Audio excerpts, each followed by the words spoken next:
Hello, sports fans, and welcome to the SOS podcast. This is the week of Monday, February 16th. I'm Adam Thomas alongside Steve Resnick. Give us a follow at the SOS podcast on Twitter. Steve, been a couple weeks. How are you doing? Not too bad. And yourself? I'm doing well here. Just waiting for winter to wrap up, but we're not there just yet. Still a week and some off the NHL trade deadline, and I guess we're not going to see any relief before that. So with that, why don't we hop into it, talk a little NHL action. Last time we were on air, Steve, we asked the question for the Toronto Maple Leafs anyway. When was the dismantling coming, and how deep was that going to be? Well, evidently, we did get an answer.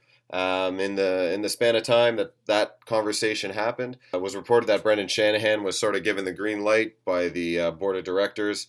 And almost immediately, Cody Franzen, Mike Santorelli find their way out of Toronto over to league best Nashville, while journeyman Yoli Jokinen comes back along with a first rounder. Your thoughts on this move, Steve? I think it was a pretty decent trade for the Leafs. They got pretty good value if you think of it as two separate deals. You're getting a first-round pick for Franzen. That's pretty much his ceiling, and I don't think you can expect to get a high pick in this draft, especially if he's going to a playoff contender. That's almost a certainty. And then if you're looking at Santorelli for Leipzig and Olli Jokinen, and I think Olli Jokinen's just the throw-in for the salary, but Leipzig is pretty decent prospect. He's essentially, you know what you're going to get in terms of what he might pan out to be as opposed to drafting someone in this upcoming draft. So I think it's a pretty good value trade, and if you don't think you can get better than that, why wait till the deadline to pull it off? And Leipzig, like you said, I mean, at least he's a little bit more mature along the process. You have a slightly better idea rather than a wild card. And who knows, maybe with that pick they got back, it's not such a high one, but maybe you package that with something else, you try and move up, and who knows where it can go for there.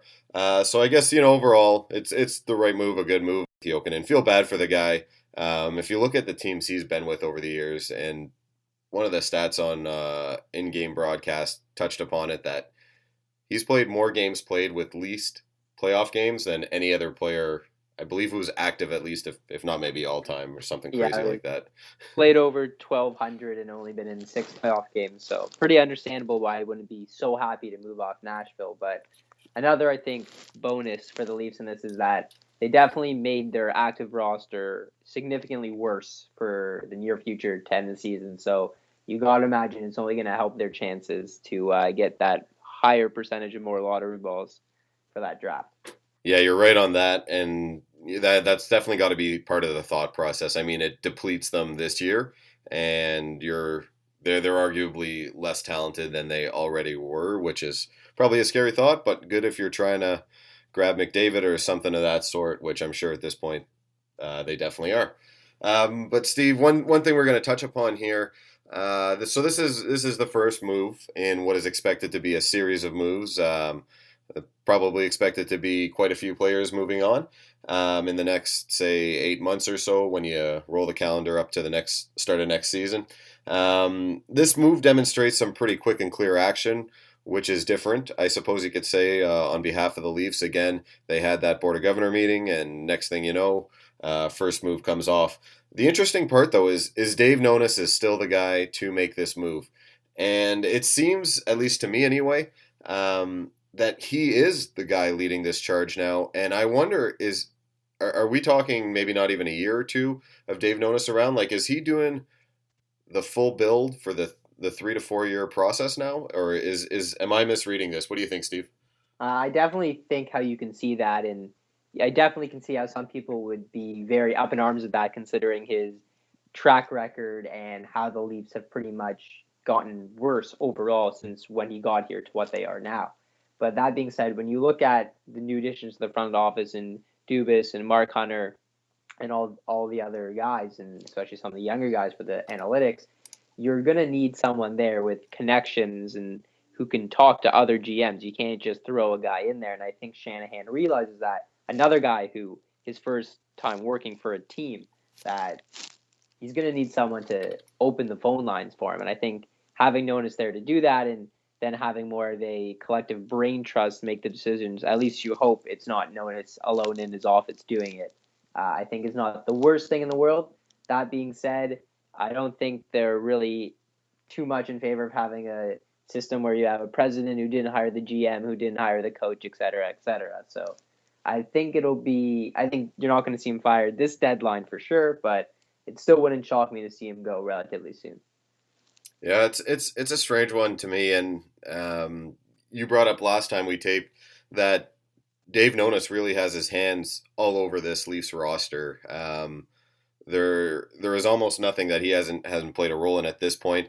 For them to be where they are and have come, sort of where they did come from, I guess. It really begs the question, I guess why is he back? But at the same time, he is an established presence. You bring up a great point about somebody's got to get those phone line goings. Is there anybody around who can handle that in lieu of hiring somebody in the off season? And or do you want an interim coach, I guess, going through this process? Pardon me, interim coach, interim GM going through this process. You probably don't. So I guess it all works out in favor of Dave Nonis, and he gets to hold his job. But just one of the more bizarre ones. It's been a handful of seasons of disappointment, and he'll get to continue to captain the ship. But why don't we hop over to the Ottawa Senators, wrap up our Leafs chat there. Big news in Ottawa at the moment, of course, would be the re-signing of Marc Methot. 4-year extension at $19.6 million, so just under $5 million a year. I'm on record and on this show as stating I was hoping they would bring Methot back. This is a great number to do so. I think it works for both sides. Steve, you think Ottawa made the right move there? I think it's definitely a good move for them. At the value he's at, he definitely could have gone more, I think, if he hit the market and to give a bit of a hometown discount. I think you got to lock him up. And also, he clearly likes playing with Carlson. Carlson likes playing with him. If it keeps Carlson happy, I think you pretty much have to do it if you're the Ottawa Senators. Yeah, and there's value in that. I mean, you've built a team, or you're building a team more or less around Erik Karlsson. He's a key piece. So if you keep him happy and satisfied, and again, at the number they get Methot, you're absolutely right. He would have gotten way more on the market. He was a sought after free agent should he have gotten to that point. And not that Ottawa doesn't have money to spend, but the fact is they aren't going to be spending that surplus they have. So of the money they are spending, good on them. Strong signing. This will take him through to his 33-year-old season, if I'm not mistaken. So you don't really expect necessarily a downturn in player production. A bit of a question mark at times with the injury status, but when he's on the ice, real solid player. Other news and notes, I guess, going around the Sens real quick. Matt Puempel will presumably making his NHL debut. He was a 24th overall pick in 2011 in 51 games this season for Binghamton. He's got 32 points there. So hopefully we see something out of this kid here in Ottawa. He's been a name that's been going around for a little bit. He's finally going to get a look. Steve, I don't know if you have a quick comment there or not. Well, he should be familiar with a couple of the Sens players from their time together in Binghamton. I mean, you might want to even try him with Hoffman, although you may not want to disrupt that line with Zibanejad and Bobby Ryan. But I think it might be worth a shot just to see if there's something there, get him comfortable in the first game. He's not going to play a lot, I don't think. Definitely not what he's used to seeing in the AHL, but to make him feel a little more comfortable, I think it may not be such a bad idea to play him with some of the more of the skilled guys he might have played with beforehand. Yeah, and the way things are shaking out for the Senators right now, it's almost like fate is sort of working with them a little bit. In the past, I'm going to say 2 weeks now, maybe even less, Chris Neil is going to have long-term injury situation. Chris Phillips got dinged up. Now Clark MacArthur finding himself on the bench with that collision with Robin Lehner, who will also be on the bench. But right off the bat there, you've got three names, three certainly regulars, or at least often regulars in the lineup. And these guys are all missing time now. So some of these young guys getting a chance to come in and make some noise when, again, the season, I think, is largely lost at this point. So that's working out nicely. And actually, I want to give a quick comment to Pajot, who stepped in. He's playing some hard hockey. That kid skates hard. He's a bit smaller, but he plays really well. And I hope he can find a place here, maybe with the team moving forward. He's really impressed me. Somebody, however, who has not impressed me, continues to do so on a year-to-year basis, but remains an Ottawa Senator, is Milan Michalek. when he came over for Danny Heatley, in the long run, we've done great here. Nobody's griping about that, but I think it's just time to move on and find a way if we can. Steve, I will note that going back a few games, going back 4 games ago, at the 47 game mark, so right before they played Pittsburgh, Milan McCulloch had 17 points on the year. Since that game, he now has 5 points in his last four and turning it on when it completely doesn't matter. This is my thought on it. Do you see him as a second half player or something, or is he just a soft guy that comes out to play hockey when it's easy? I don't know if you'd call him a soft guy who comes out when it's easy, but Yes, you would. You I, would.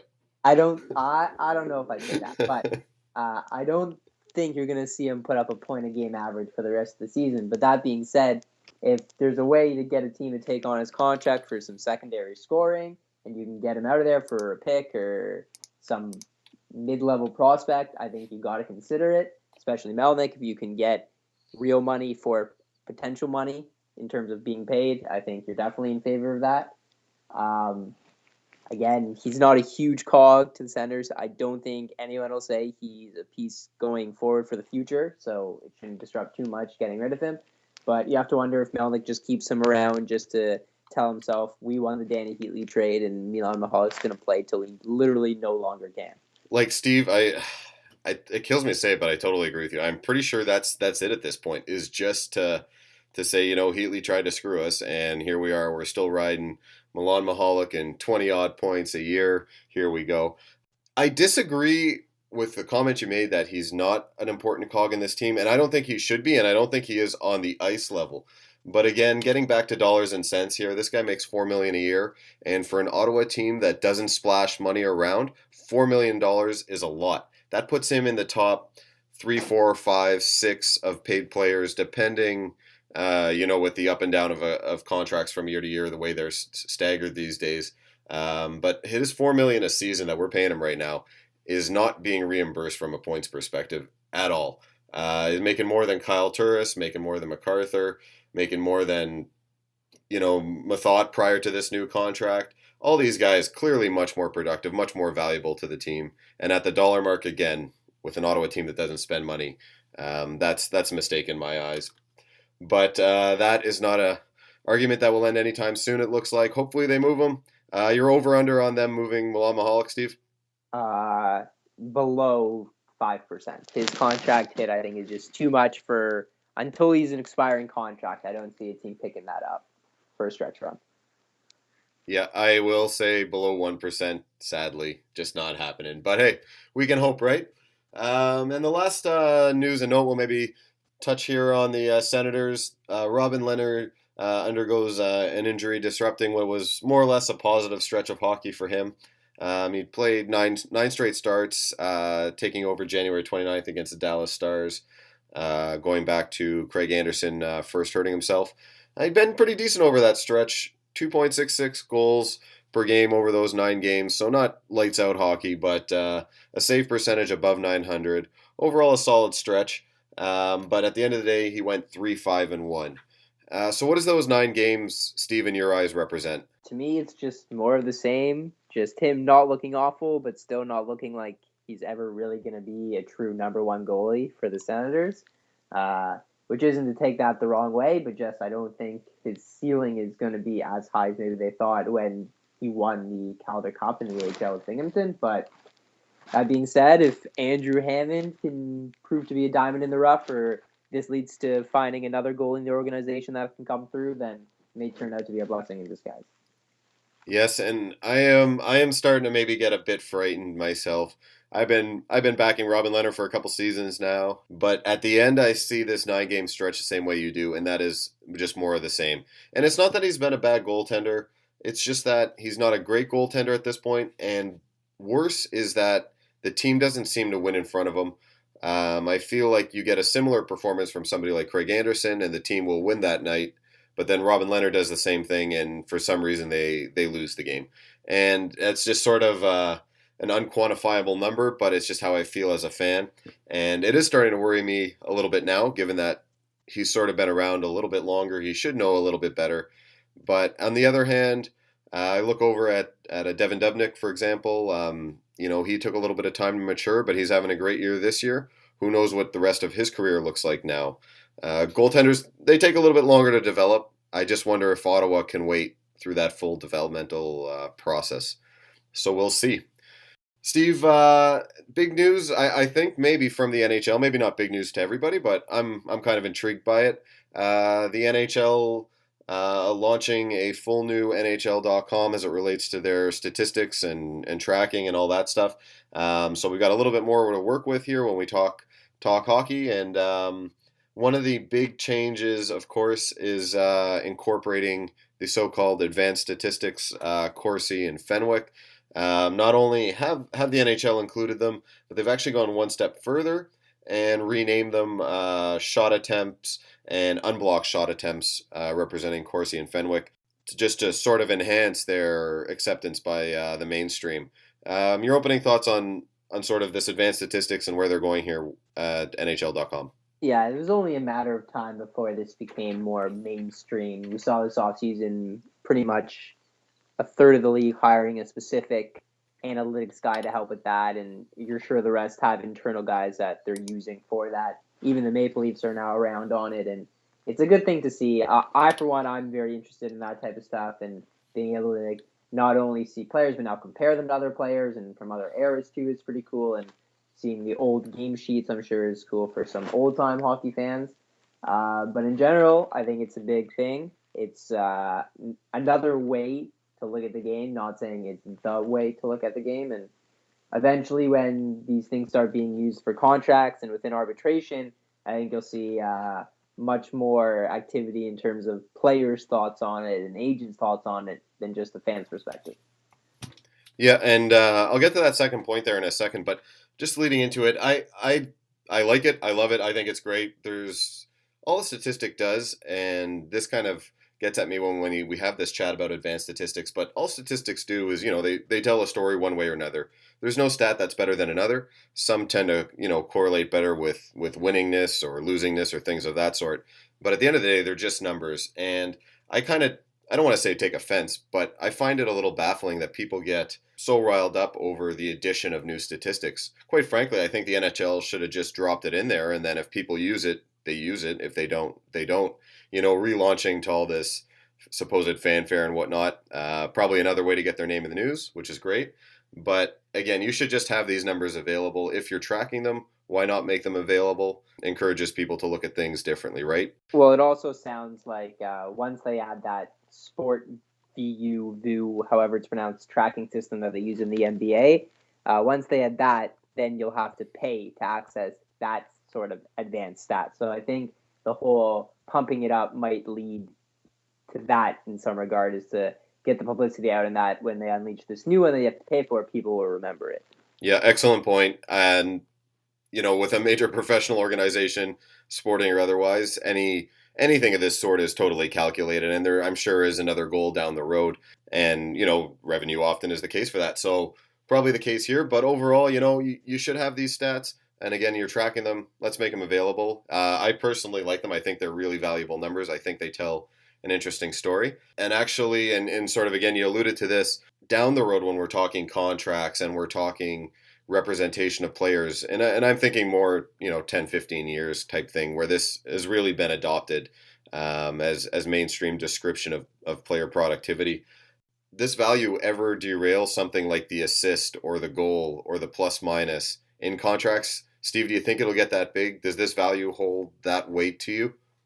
I don't know if it'll get bigger, but I think it's not unreasonable to think it can get as big, in the sense that why would one stat be better than another with respect to how much a player is worth? I can see how teams can argue that, especially if you're more of a defensive defenseman versus an offensive defenseman or something along those lines. But I think you definitely can see it having a very big effect, and not necessarily replacing stats, although plus minus is definitely replaceable, I think, especially with Corsi and Fenwick. But I think overall it definitely will come into play in a very big factor.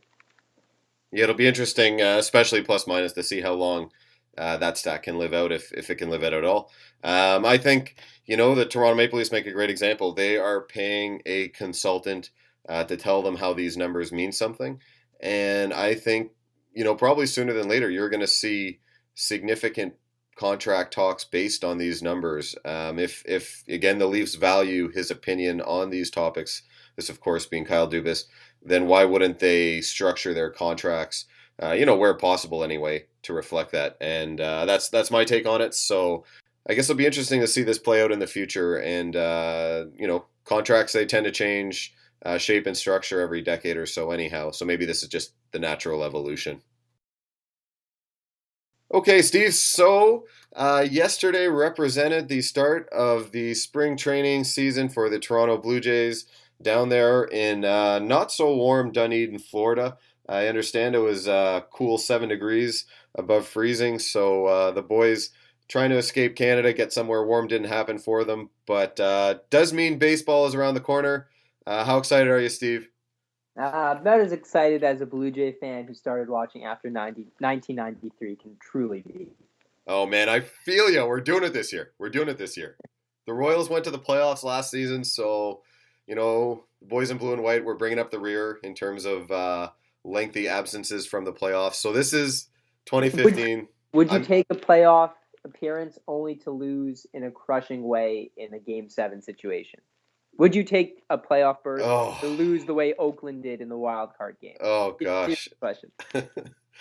You know what? As painful as it would be, I will put a positive spin on it and say that at least all great teams, they have to lose a little first, right? Okay. So, well, I think you could say the Jays have done more than their share of losing. They have, but not in the playoffs. And ridiculous as it is, I think there's a difference. So I want to see them lose in the playoffs. Fair enough. I want to see them get abolished in the playoffs. I totally get that. All right. Okay. In all seriousness here, we'll refocus for a second. Of course, pretty excited to have the Jays come back, but we'll get into training camp a little bit here. It's kind of a slower time of the sports landscape. So, Steve, let's look at a few position battles. With the off-season moves in terms of the outfield, maybe we'll start there. It looks like Dalton Pompey is certainly ready to start as the Blue Jays center fielder. The cupboard's looking kind of bare right now. Kevin Pillar there to back him up. Saunders has some utility as well. Batista, of course, can cover in. But what are your thoughts here on sort of the shakedown of center field and maybe the Blue Jays outfield more broadly? Yeah, I think you can pencil Bautista into right field no matter what. He's there no matter what, so you don't have to worry about that. And it definitely appears that they're going to at least give Pompey the chance to at least it's his fault to lose going into spring training, it looks like. He had a solid last month of the season when he got called up. He's the local Mississauga boy, so they definitely are going to want him in the lineup. It's good for marketing. It's good for the team in general. And he's only 22, so you're not really sure what to expect. But it's hard to argue that he already hasn't delivered more and shown more than Kevin Pillar has in 2 and a bit of not full seasons, but appearances at the big league level. And I think you get him up there, you get him in there, and I think Kevin Pillar will end up being the fourth outfielder because why trade for Michael Saunders, another Canadian kid, if you're only going to use him in a utility role? I think you're going to want to showcase him. And sort of with Pillar, you kind of already know what you've got there. Yeah, and I know your love for Kevin Pillar runs deep. So, on that note, we'll assume he does not start with the Blue Jays this season. I think you're right. That looks like what the outfield is: Pompey, Saunders, and Batista. Of course, Batista not moving anywhere other than in times of injury, which are certain to come up. But that leaves them with somewhat a few question marks. I think in the outfield. I mean, Batista brings some nice power to the plate. Hopefully, Pompey can expand on what he's done. In terms of Saunders, pardon me, I think he's a little more useful as a defensive player rather than an offensive threat. But the Jays do have an infield, offensively speaking, that makes up for that. So I guess this is a serviceable outfield. Not a true, I suppose, position battle. I think Pompey does have the baton to run with it. Just a question of how much Pillar we see over the course of the year. But why don't we move to the infield and skip right over the base pass to the pitcher's mound? Couple interesting questions as it relates to Blue Jays pitchers. First would be, I guess, that fifth starter. Based on sort of the lack of movement by the Jays, it clearly demonstrates they want Stroman in there. No questions asked. So that leaves you with R.A. Dickey, Burley, Drew Hutchinson, Marcus Stroman, and then a fifth starter, likely Daniel Norris, who had a terrific season last year progressing through the system. Your thoughts there on the starting pitching roster, Steve? Yeah, it definitely looks like Stroman is for sure in there, if not as arguably the number one guy now going forward. And for sure, you add for now Dickey and Burley are still there. You got to put them in there. Drew Hutchinson definitely showed that coming off injury, he's able to be a starter full time in the major league. So I think he's got a spot. And that fifth spot, I think you've got a whole crew of people that potentially take it. You got a couple lower level free agents they brought in. As you mentioned, Daniel Norris, although I'm not sure they're going to want to throw him in there before they maybe put Sanchez in the starting role. And even then, you've got the super long shots like a guy like Kyle Drabeck. Maybe he finds it, or the 1,000,000 to 1 in Ricky Romero, maybe. But I think that goes without saying that the Ricky era is definitely over in Toronto. Maybe this starting pitcher chat does sort of, I think, bleed into the relief pitcher chat as well, because I guess ultimately the wild card here is Aaron Sanchez, and now what do they do with him? Do they move him into that fifth starter role? I think the long term projection is still clearly the starting role for him, but when you look at their relief situation, you've got Brett Cecil there, Loop, Todd Redman, Matt West, Delabar. These guys, for the most part, have not been terribly convincing. Now, there's always time to sign somebody if that's what they decide, but I don't know if they've got anybody with any real proven, depth or capability in a true closer role. So why not go with Sanchez back there? Figure something out for the starting rotation this season, and keep your elite fastballer just unhittable back there. Another guy I think you might not discount just yet, even though he really fell off the map last year, is a guy like Steve Delabar.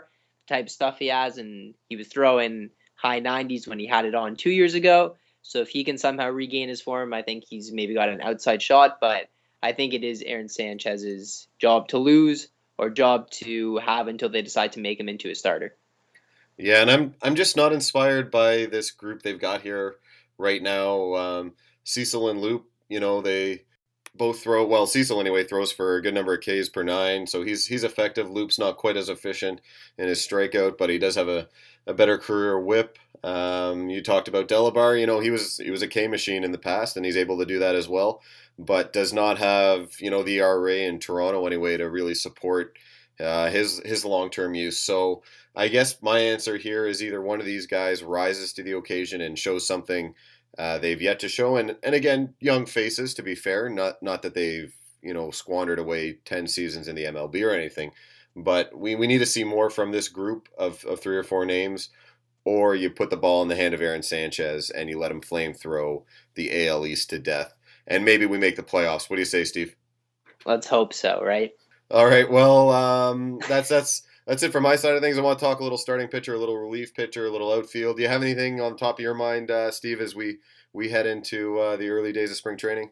I think the only really position battle now is second base when you've got to choose from Asturias or Ryan Goins or Devon Travis, the new prospect you got for Ghost. But I think even once the season starts, that's a battle that'll be going on pretty much throughout the first few months, if not the entire season, really. Yeah, and I think you spelled platoon Platoon, and that's going to describe, I think, their second base situation. Maybe one of these guys, like I'm hoping to see in the bullpen, maybe one of them sort of takes the ball and runs with it. But I agree with you there. I think we're going to see a kind of carousel throughout the season. All right, Steve. Let's talk a little NBA here. Coming fresh off the All-Star weekend. Pretty entertaining slam dunk competition. I think you'll agree. And maybe we'll start there. Probably as Toronto fans and as Canadians, I think I speak for you when I say the greatest dunk competition of all time was Vince Carter back in 2000. That's not even really what it's called, but that's what it's known as. Any reason why that, Steve, wouldn't be your particular favorite before we even get into this year's?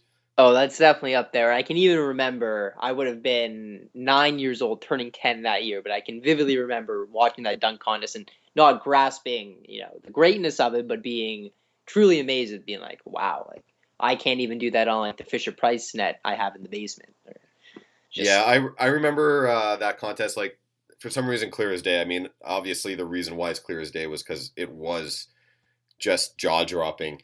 You got Vince Carter starting the thing off with a reverse 360 windmill. The place just comes down.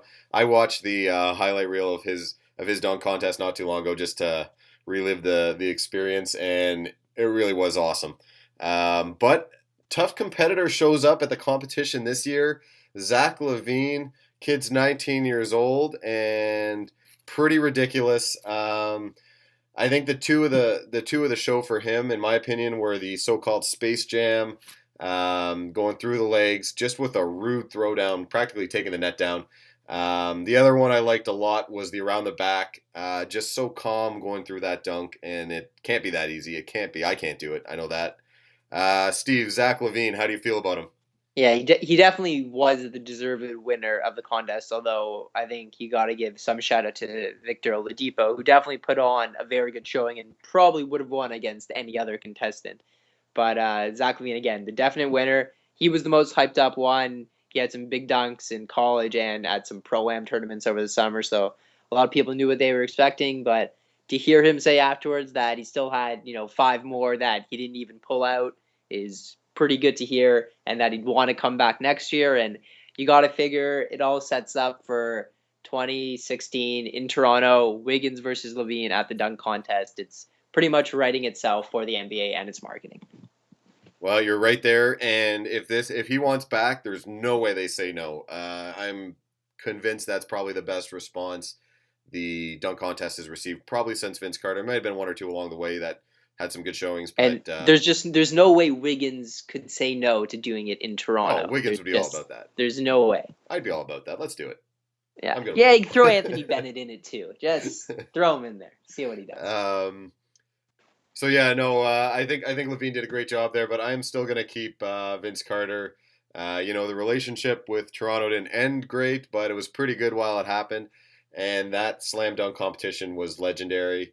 Again, that reverse 360 windmill just probably got it's got to be one of the best of all time, if not the best. And there was he went with the two hander from the free throw line. He had the arm through the bucket in that contest. It did everything there. You got to figure he'll be one of the judges at the slam dunk contest next year in Toronto. Very nice, Steve. Are you pandering for a job at marketing of the NBA? Is that what you're after here, Steve? It writes itself. It really does. It's too easy for the NBA right now. It's not as if they don't make enough money as is. Well, you can always make more, right? Yeah. Okay, so moving on from the dunk contest, taking a little bit more of a serious twist here, just talking about the Raptors. Not much changes about their story. They now have a 14.5 game lead in the division. That includes going 9 wins in their last 11 prior to the All-Star break, with a win against Washington by 4 points just on February 11th here. So nice, solid All-Star break win for them. I think the point of the story here for the Raptors, and we talked about this a little bit on our last episode, was do you make a move, do you not? Evidently, they did not. In one of the busiest NBA trade deadlines in history, the Raptors stayed completely quiet. Not saying that's a bad thing, but Steve, your thought? Yeah, it seems all the top Eastern teams, Atlanta, Toronto, Chicago, Cleveland even did most of their moves in the past, so they pretty much stayed pat. They didn't make any moves, and it was more of the teams that are near the bottom of the conference trying to solidify their chance at a playoff berth. I mean, Goran Dragic is a huge step up for Miami. Milwaukee changes thing up, get NCW in there and get rid of Brandon Knight, and Detroit getting Reggie Jackson to help stem the loss of Brandon Jennings. So I think if you're at the bottom of the East, you're feeling a little bit better. But at the same time, I don't think you're feeling too bad if you're at the top of the East, seeing as none of the teams really changed much. So if you felt good about your team before, you probably feel the same way now. Yeah, and other than Dragic to the Heat, I don't think there's much worry for the Raptors. I mean, I think OKC did pretty well in the grand scheme of things. So maybe if everything goes real well, you see them in the championship, which would be awesome. But I don't know if we're going to start talking about draft day right now affecting that potential outcome. That's a rough matchup for if OKC finishes 7th or 8th in the West. Well, that's tough for those top seeds. That is Yeah, not an easy exactly. first round. Exactly. And so when I think you look at it in terms of the effective trade deadline, I don't know if it was changing much, sort of as you mentioned there. The Heat might be a little bit scarier, but now some news out about Bosch maybe missing the rest of the season with medical reasons, so maybe that balances itself out. Remains to be seen. From the Raptors' perspective, we both, the last episode we taped here, Steve suggested they probably couldn't hurt themselves by getting some extra defensive presence, some extra size down in the paint. Evidently, they felt differently, and they're going to go with this team. It's the best mark they've posted at the All-Star break in franchise history, so I suppose you can't argue with them. They've been pretty good so far. I just wonder if they've got the pieces to go all the way or not. Yeah, it's tough to argue against it. If they go 14-15, they're still going to hit 50 wins overall, which will eclipse the franchise record, as you were saying. And while I think a lot of fans are definitely on the Raptors hype bandwagon, I'm not sure if the upper level management sees them as truly a title contender, and that maybe they're not willing to give up some talent for a stopgap guy like David West that they were apparently interested in just for this season. You may want to wait, see what Jonas can do in an extended playoff run, and take it from there. Yeah, it's going to be fun to watch the Raptors down the stretch, which I guess begins now. All-Star break concluded. This team looking at just under 30 games here to go, so it'll be fun to watch Raptors wrap up 2015. All right, so we're going to close out the show here. We're bypassing the NFL this week. Of note, the NFL having the scouting combine take place. The Buffalo Bills don't have a first rounder this year, so we're not going to spend too much time there. We're going to wrap the show up, do our weekly predict and pick. Steve might check out for this segment as he's dropped to a lowly 1-10-1, getting completely mopped up last week in our Hockey Day in Canada. I'm just going for the better draft pick for 2016 right now. That's what I'm going for. That's what everybody's going for. So the year of the tank. You're at least trendy, if nothing else, Steve. Yeah, it's not the year of the goat. It's the year of the tank. Okay. And for those listeners who have an excellent memory, they may recall that I took 3 differing opponents in those games. So I actually won all 3. Steve comes up 0-3. My record goes to a polished 7-4-1 on the year, looking real strong, off to a great start in 2015. And I got to start putting some money on this stuff. Apparently, I can do this now. I got to start betting against my picks. That's what I got. That's even smarter. Yeah. Yeah. No, you're right on there. Okay, that's what we're gonna do. We're moving up, boys. And the money is.